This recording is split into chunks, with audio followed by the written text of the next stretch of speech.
Talisker Portre. Bora provar?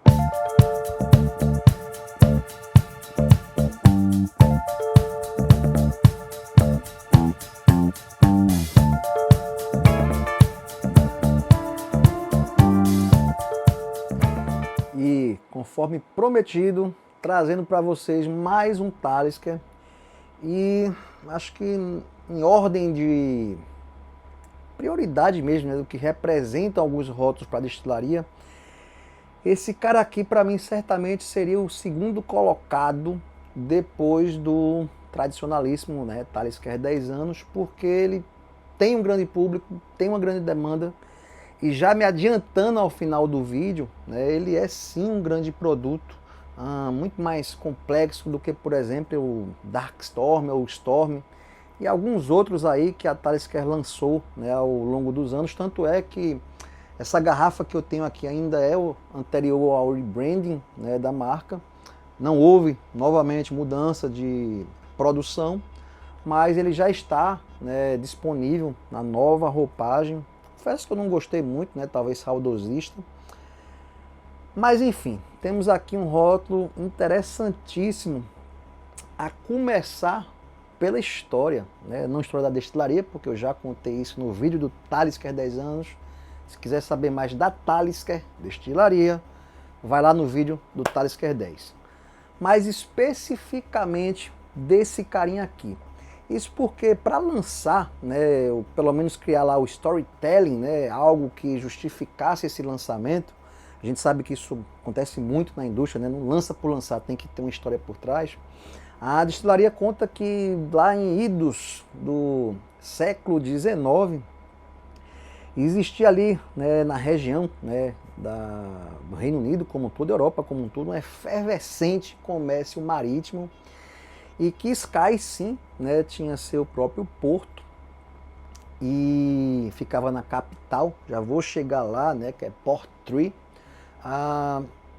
E que diversos navios vindos de onde? De Portugal, atracavam lá para fazer, né, o comércio, né, de diversos produtos, e obviamente dos mais famosos de Portugal, vinho do Porto. Bom, poderia acabar aí, só que vão além. O que eles contam, né, que esses navios portugueses chegavam carregados ali com diversos barris de vinho do Porto. Esses barris eram descarregados no porto lá de Skye, e iam ser distribuídos ali pela região escocesa, e que em vez de simplesmente descartar ou retornar com um barril desse vazio, né, que ocupava ali um volume de espaço grande, esses barris de vinho do Porto, portugueses, eram abastecidos com quem? Nosso querido Talisker. E isso era depois comercializado, né, em outras regiões da Europa, próprio Portugal também. E isso para pensar no século XIX, então, consequentemente, esse é um uísque que foi lançado no século XIX, ou não? É por isso que eu digo assim, essa questão de história eu sempre acho massa contar, mas no final das contas não faz o menor sentido, porque esse uísque foi lançado em 2013, tem aí pouco mais de 10 anos, mas é legal, né, criar uma associação como se fosse uma homenagem e tal, como se de alguma forma, sei lá, não bastasse você colocar um bom produto na prateleira dos mercados. E por que esse rótulo? Porque é bom, acabou, né? Não precisava ter história por trás. Mas já que ele está falando de história, tem mais uma que é legal, que é desse nome, né? Portree, nome difícil. Por quê? Gaélico. Tão difícil que a própria Talisker sugere que, em vez de a gente chamar de Portree, chame de Portree, que nada mais é do que a capital de Skye, né, da ilha de Skye, e onde também, né, estava funcionando naquela época o porto. Podiam ter colocado, né, Portree, Port King, Port qualquer coisa que fizesse referência à época, ao reino, ou à própria cidade, mas não, né, se é uísque para contar a história, tem que estar em gaélico. Bom, Dito tudo isso, vamos falar agora do próprio whisky, que é o que interessa, né? O que é esse Talisker Portree? Bastante complexo do ponto de vista de maturação, diferente do nosso querido Talisker 10 anos. Aqui a gente tem sim, né, uma dupla maturação, que a segunda acontece obviamente em barricas, ou melhor, pipas de vinho do Porto.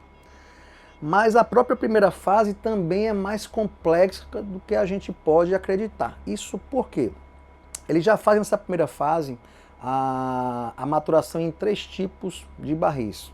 Barril americano, barril europeu, ambos refill, e por fim o Sherry Oak, né, que são aqueles barris a lá Jack Daniels e tantos bourbon lá que torram os barris por dentro, para criar ali um novo sabor, uma coisa ali que lembre um esfumaçado, ao mesmo tempo tirar um pouco de caramelo também, né, pelo menos das nuances que remetem a desses barris. E aí, uma vez que esses 3 tipos de barris já estão ali plenamente maturados, eles são casados, né, o que a indústria chama de marrying, para não confundir com blend, mas é uma mistura, né, uma blendagem desses barris, só que da mesma destilaria, e aí sim eles vão para esse acabamento em vinho do Porto, e aí você fica, vinho do Porto, qual vinho? Até isso, né, a gente consegue identificar, né, isso é especificado, que basicamente, né, como linha base, né, de vinhos do Porto, mais acessível, a gente tem ali o vinho Ruby, como alguns chamam, que é o vinho sem madeira, né, o vinho mais vívido, brilhante, com um tom belíssimo e hiper doce.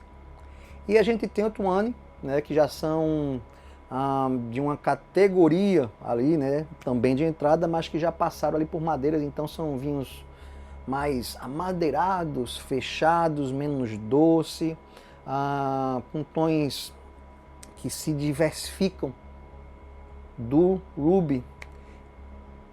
E se a Talisker fez isso é porque ela queria adicionar uma nova camada que se unificasse, né, aquela simplicidade ali do barril americano ex-bourbon, trazendo um doce aberto, né, não é de vinho seco, e que trouxesse, né, algo a mais para esse carinha aí. Bom, dito isso, vamos parar de falar e vamos provar novamente aqui com minha tacinha Classic Maltes Selection. Taça servida. Bom, de cara até já me adiantando aqui, né, a cor é belíssima, mas não se anime porque isso também tem corante. E filtragem a frio. E 45,8% de graduação, como quase todo Talisker. Por que 45,8%? Talvez eu conte no próximo vídeo de um Talisker. Bora provar.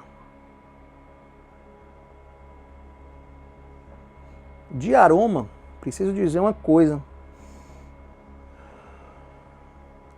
Eu lá no vídeo do Talisker 10, né, eu senti ali uma sensação, né, aquela agressividade alcoólica, ainda que controlada, mas em maior proporção do que eu sinto aqui. Então, por mais que a gente tenha aqui um whisky que não tem data declarada, já fica claro para mim que ele não é mais jovem, pelo menos não na maior proporção, né, dos whiskies que estão na composição, do que o Talisker 10. Bom, e o que se sobressai aqui de alguma forma, né, que não por ser mais pungente, mas por ser a novidade, são essas notinhas doces de compota. Compota de morango, lembrando aí uma amora, aquela coisinha de fruta vermelha docinha, acompanhado também de um doce mais comum de se perceber em ex-bourbon, né, que é o caramelo. E aí a gente vem também, né, com aquela impressão esfumaçada, algo lembrando o mar. e tudo em grande equilíbrio. Para provar.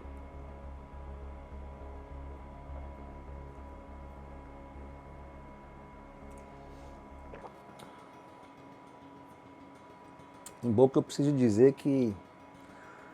Deixa eu terminar de explicar, tá? Mas... esse é um uísque que pode decepcionar alguns. Vou explicar.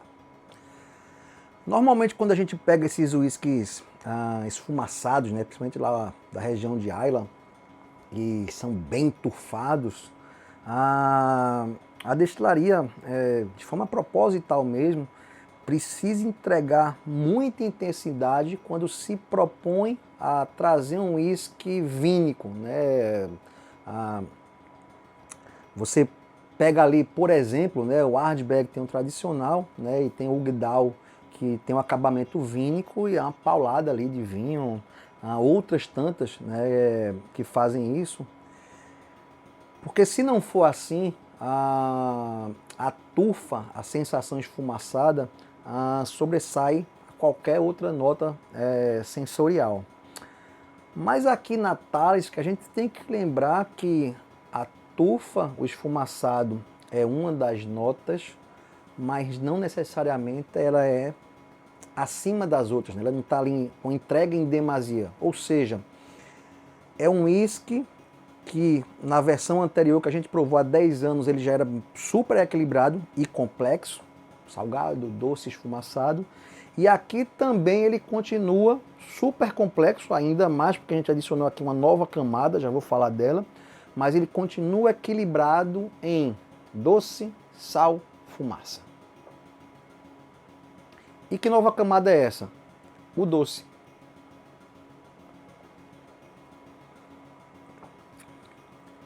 Em vez de ser algo que... a Talisker poderia ter feito isso, tá?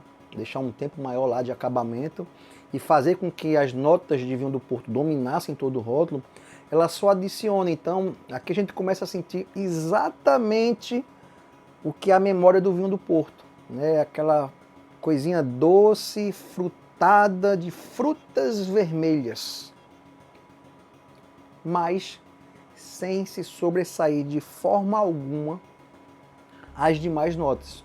Por isso que eu estava dizendo, né? Pode acabar frustrando, mas não por ser um produto ruim, muito pelo contrário. Equilíbrio aqui é a chave.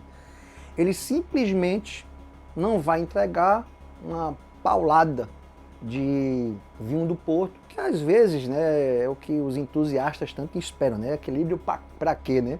Vamos ter aqui exagero em algum tipo de aroma ou de sabor. Bom, dito isso, para mim sim, é um dos rótulos mais relevantes da destilaria. É um daqueles rótulos que sempre que eu abro uma última garrafa, eu faço questão de comprar uma nova, porque não é meramente um uísque para se provar. Para mim, esse é um daqueles uísques para se ter. Se já provou, me conta, se concordou. Se não provou, posso deixar aqui minha recomendação desse cara que tem um baita equilíbrio. Esse foi o vídeo do Talisker Port 3, porque eu não sei falar gaélico. E até o próximo.